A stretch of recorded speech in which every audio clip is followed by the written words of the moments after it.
welcome to the Backyard Professor Chess videos. I've been up on Taylor Mountain. It's real windy up there. I showed you some of the view of Taylor Mountain. I'll show you some after the video also so that you can enjoy the beautiful fall colors. I think fall is my favorite time of the year. What I want to do, I'm going to make a new playlist of chess videos, and I'm going to show some ideas that are very helpful in getting us to prepare for our chess tournaments. I know I've had requests to cover some openings, I've had some requests to cover end games, etc.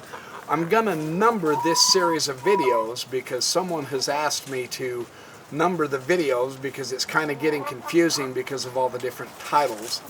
So this is gonna be, I'm going to call this Help for Chess Tournaments or something like that, and I'll number the videos 1, 2, 3, 4 and so on and so forth, and I'll put those in a playlist. But I want these to be instruction rich. Now, does that mean I'm the expert? No. People I'm using are the experts. Oh, my chickens are out. You want to see my chickens real quick? Here's my girls. I let them all out and they're out here strutting and clucking. I'm doing chess among the chickens. Woohoo! Oh, they're beautiful birds. They're beautiful birds when they lay eggs, that is. You have to step aside, sweetie. I keep telling them, eggs or legs, girls. You lay eggs or I'm going to have chicken legs for dinner. So, anyway, this Pawn Queen 4 opening, what I want to do is instruct us in some ideas on how to play better chess at our chess tournaments. And I'm doing this for me too. Like I say, I'm not the expert, but I have a lot of experts that's very helpful. And I have the knack for being in front of the camera, and I've been teaching ideas my whole life, so I'm going to do this with chess. Hey, calm down, for Pete's sake. You'd think I'm torturing those chickens or something. So this is a typical Queen Gambit declined.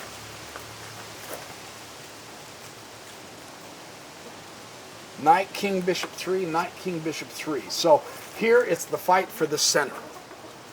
We always want to occupy the center because it gives us greater power, greater mobility. Bishop comes up to Knight 5. This is a typical pin that you see in these kind of openings. And now this bishop comes up, Bishop Knight 5 check to the king. He absolves the check by putting his knight in front. Now granted, he has the potential to have doubled up pawns here. We understand that. Pawn takes the pawn there, which is a typical pawn move. Now he comes up. There's times in the Queen Gambit when you go to Pawn King 3, your bishop is already outside the pawn chain. Granted, it's a bad bishop, but it's a useful bishop. Instead, white here pushes the pawn to King 4. You can see right now he's going to start fighting for the center by pressing that pawn against this knight, right? You can see that coming up.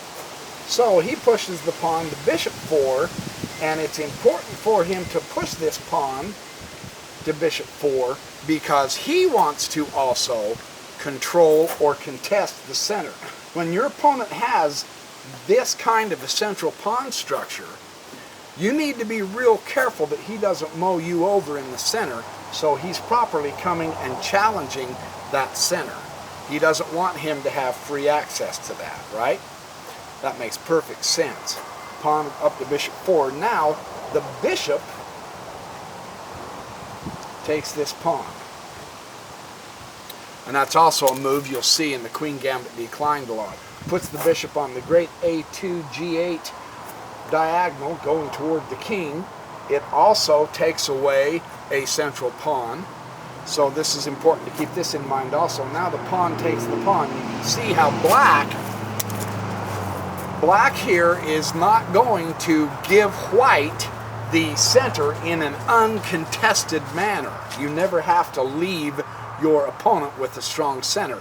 It's advised that we don't do this. In all of the chess books I'm looking through, every one of them say don't let your opponent get a strong center if you can help it. Now look at white's reply. Look at the central power of white. Now black does have a little bit of a contest. He's got the queen coming up. His bishop's the bad bishop, but it's not severely limited in its mobility at this point, right? Queen also has the option of coming over here to queen rook 4. Now this is what Reinfeld, this is out of Reinfeld's chess course. Here's what Reinfeld said. Black threatens to win a piece by queen take bishop. Over to here. He develops, giving his bishop power for a heck of a fork there, but he also threatens to win the bishop. So the question is, white has to play carefully, but he's got a very subtle defense here. Black has developed striking out at white with tempo, so this is a good developing move for black to do. He takes the knight with his bishop. Hopefully that wind's not goofing up that board too much. He takes the bishop, he takes the knight with the bishop, and now this bishop takes the knight, check. So here we go with this vicious looking fork over here. Just sassy, stop it. My dog's chasing the chicken. Stop it, sassy. So the bishop goes check, and you can see there's going to be a nasty fork going on here.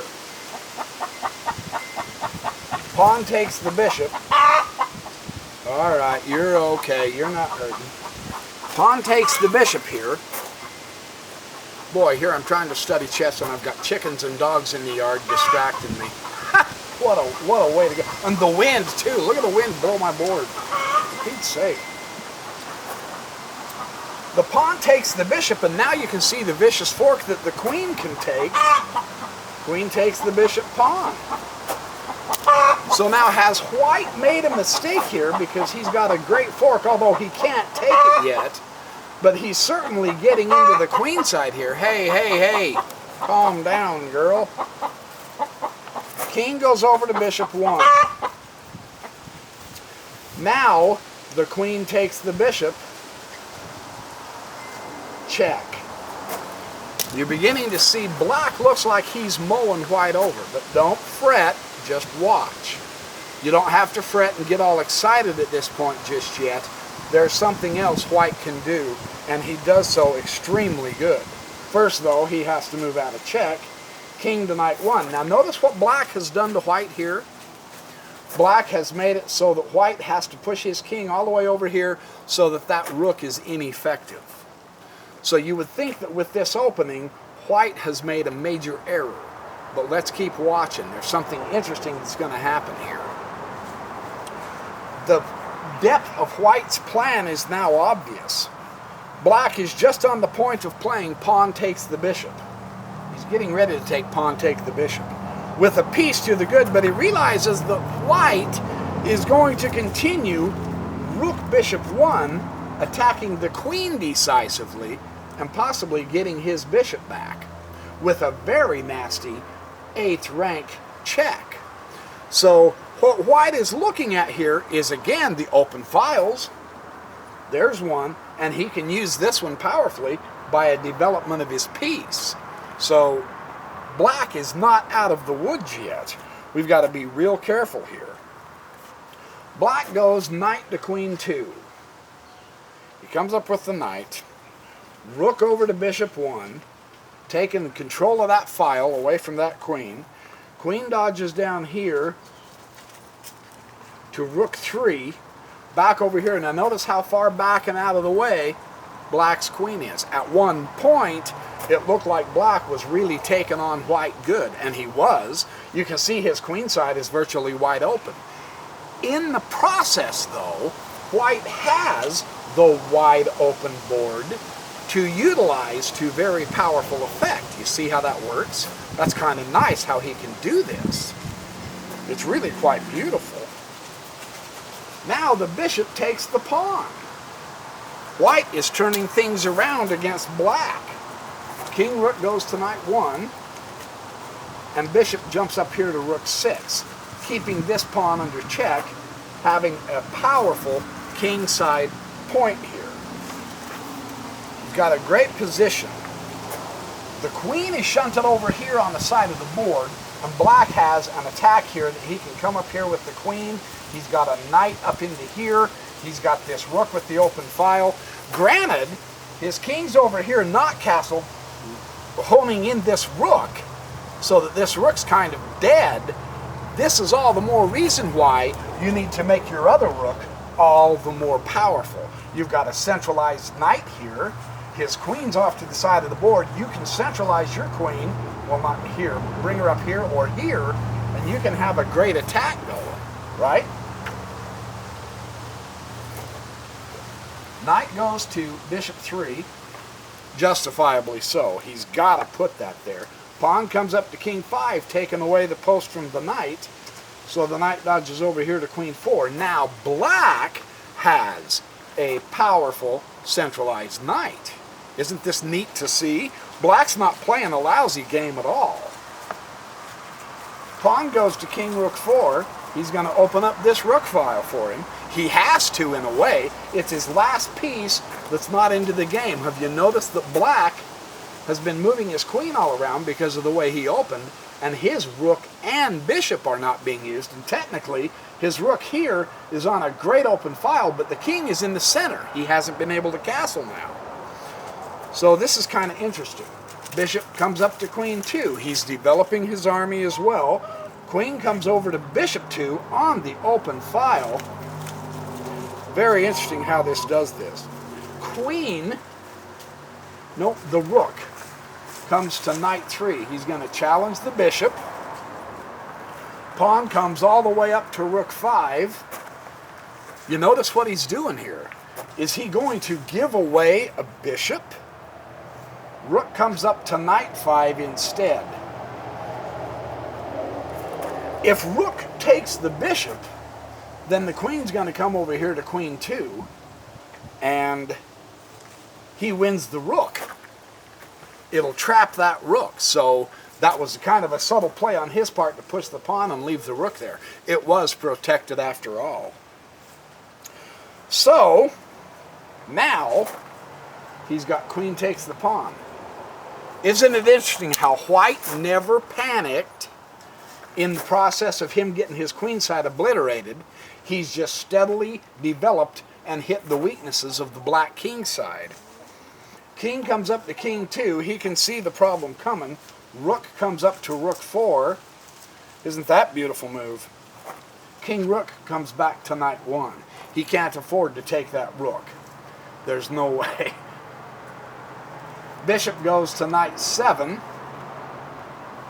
Queen comes way down here to rook 6. He's going to try to get something going over here somehow, possibly. Bishop goes to bishop 6. Check. King comes down to bishop 1. You wonder why he can't take it with the knight? Is because... why can't he take it with the knight? I don't know. He doesn't say.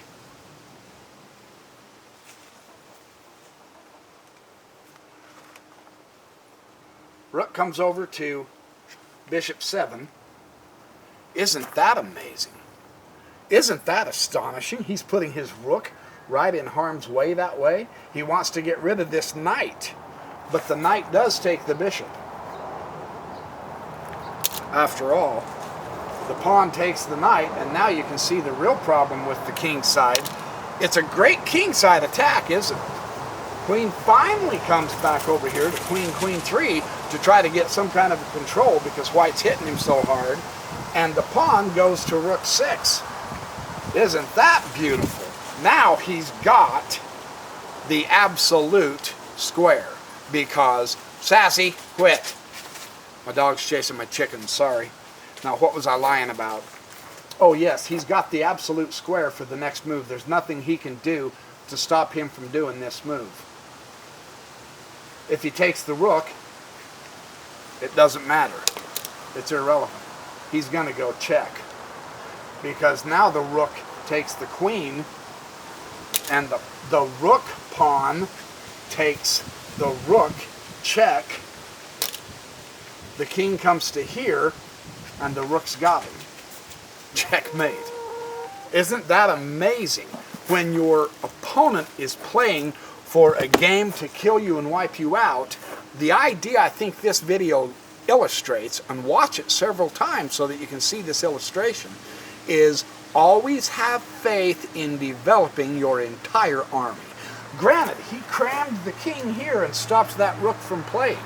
After the center was okay, then he goes ahead and pushes the rook pawn so that this rook can get activated. And that's the rook, basically, that won the game. The one that was crammed way down here. He didn't ignore him and just leave him there unused. He made it possible to put him into action. One of the keys is because of the early development of Black's queen, something a lot of the books say don't do.